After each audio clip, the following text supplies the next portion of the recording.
All right, here we go, everybody. We've got Hale McGranahan here from the Big Spur, covering South Carolina, the 24/7 Sports Network.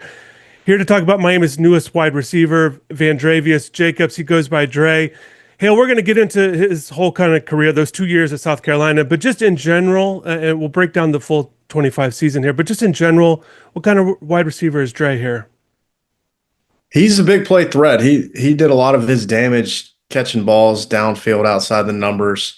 And if you look at his stats, just over the course of the season, the production really is largely based off those big plays. Had a long catch in the Clemson game, long catch against A&M, and a couple at other points earlier on in the season. So yeah, definitely someone who can make plays on the outside and stretch defenses vertically.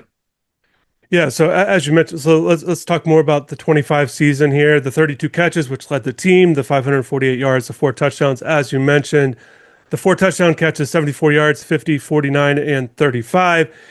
What would you make of his season in general? You know, he has those big games against Missouri and Kentucky, goes for 128 and 108 in those two games, and then just kind of quiet until that Clemson game. What you kind of make of his season as a whole, and address kind of what exactly kind of happened after the two big games?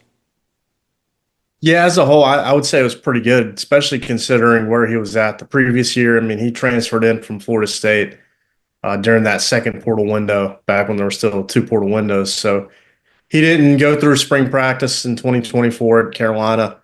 He got in, I guess, probably that May, and he was late and sort of behind some guys, and then he played a little bit that fall, but really started to come on that following spring and spring of 25, and looked really good in the spring game.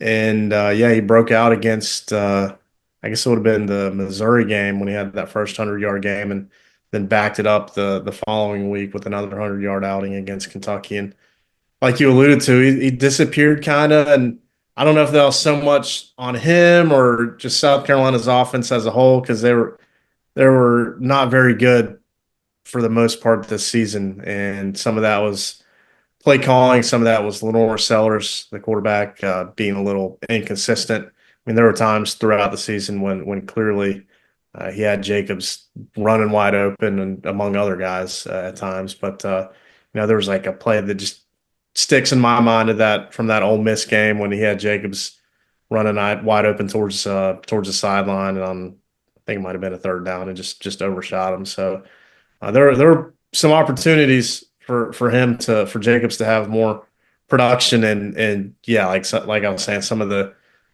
issues weren't necessarily on him. I'm not going to sit here and try to act like he was totally without fault, because the offense as a whole struggled, but yeah, maybe the stats can be a little bit deceiving, both good and bad for him. Yeah, you touched on, transferring in. He was at Florida State for a year. He actually gets credit for a red shirt, playing in 5 games there, then the 2 years at South Carolina. Hell, what was the biggest difference? You touched on him arriving late that first time, but what was the biggest difference with him, or the biggest improvement you felt like he made in this year? And essentially, where could you see him kind of make another stride as he looks to continue to improve in his career? I don't know if I can nail it down to any one thing. I mean, when he was coming into to Carolina, the one thing we kind of heard just about him and who he was like, hey, if he can mature and take care of all the things he needs to take care of off the field, he could end up becoming a really good player. So I would think that it's kind of those general things, maybe, that he just really worked hard and checked all the boxes, so to speak, in off-season workouts, conditioning, nutrition, just all those little things that the guys are asked to do anywhere, not just at South Carolina, that helps them really start to come on, like I said, during the spring, and continue to be a threat in that passing game for Carolina, which was much needed, because in 2024, not to get too into the weeds with the Gamecock football, but they needed help at receiver that season, and he certainly provided that at times in 2025. Looking back, and look, I remember Dre coming to a Miami camp when he was in high school as a Vero Beach product. He had a huge senior year, 100 catches, over 1,500 yards, 21 touchdowns, but only a 3-star recruit, according to 24/7 Sports. He's kind of a top 25 receiver, and according to their transfer portal rankings right now. Hale, with that Clemson game, just how big do you think that was for him to finish off the season like that? It goes for 141 in that touchdown that I mentioned, the 74-yard. It's not just the yards can obviously pile up when you have one big catch, but the seven catches just more involved. What were your takeaways from that game? What did he show? And then just kind of going into the offseason with that performance. Yeah. And he had, I can't remember his exact stats. I'd have to look at him from the week before when they played Texas A&M, but he had a nice touchdown catch in that game and was relatively productive. But yeah, I mean, nothing really stands out to me off the top of my head from that Clemson game other than the touchdown, which if you go back and watch the play, it was kind of a weird play and how I want to say it was the safety was coming over the top and it was sort of a jump ball kind of along the sideline and he goes up and he makes the catch, contested catch, but and if I'm remembering it correctly, the safety takes like a weird angle and kind of misses on the tackle. And I don't want to call it a fluky play, but it was just kind of one of those like odd looking type of plays. And he was able to just get to the ground and run, whatever, 70 something yards or whatever it was for that touchdown. And show some speed and pulling away and all that type of stuff. So yeah, I mean he's a really good player and South Carolina certainly didn't want to lose him. And obviously Miami thinks he can fit into to what they're going to have going on offense here in 26. Yeah, and they're going to have openings because they're going to have to replace C.J. Daniels, Keelan Marion, or two key guys that they'll have to replace. One of the things for Miami receivers, we heard this all season long. Essentially, what made this group good is Shannon Dawson would always point to their blocking ability, and I feel like sometimes it's hard to evaluate how good a wide receiver's blocking when you're not really focused on it. But is there anything that you heard or have seen with Dre in terms of his blocking ability? I'm looking at his PFF rankings, his ratings as a 63 there in run blocking this season.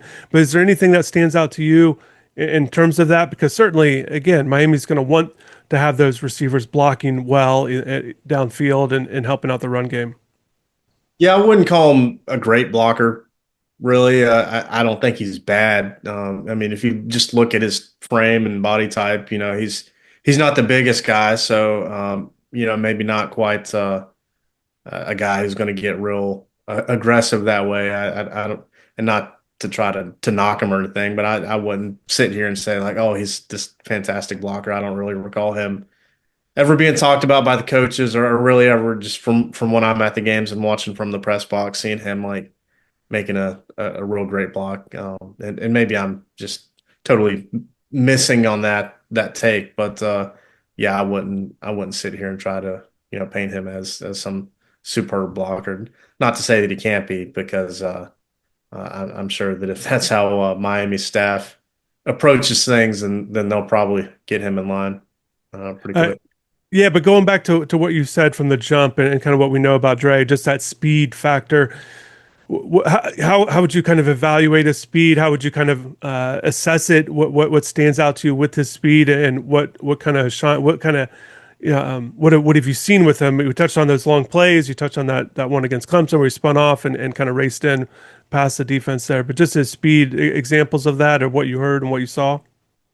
Yeah, just with those big plays downfield. I mean, part of me wonders if some of that is teams having to account for Nick Harbor, who's a world class track athlete who's 6'5", 245 pounds at Carolina, who everybody that they played against was paying attention to him and trying to make sure that he wasn't beating them over the top. So maybe there's some opportunities for Dre to step in and beat teams that way, and they certainly took advantage of it. And I don't know, what kind of a 40 time that Dre would put up right now if he ran one, but I mean he's plenty fast. I guess that's probably the best way for me to put it is I don't think there's any sort of deficiency at all. I think he runs plenty well, and as much as anything, he to me I think he's a good route runner and knows how to get open. I don't think there are any concerns at all that way with him. Anything before we wrap this up, Hale? Just is there anything personality wise, just kind of type of guy he is from what you know, what your experiences were, and what you kind of have seen there in his 2 years there?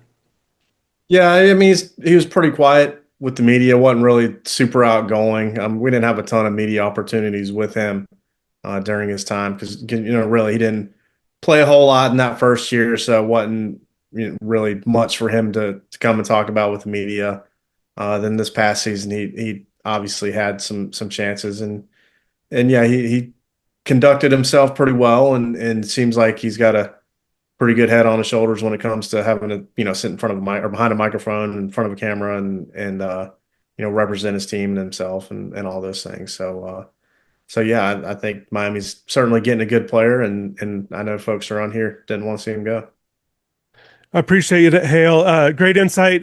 Certainly, like you said, Miami's hoping that they get a lot out of Dre next year, replacing a couple key receivers. So appreciate you taking the time to do this. Take care.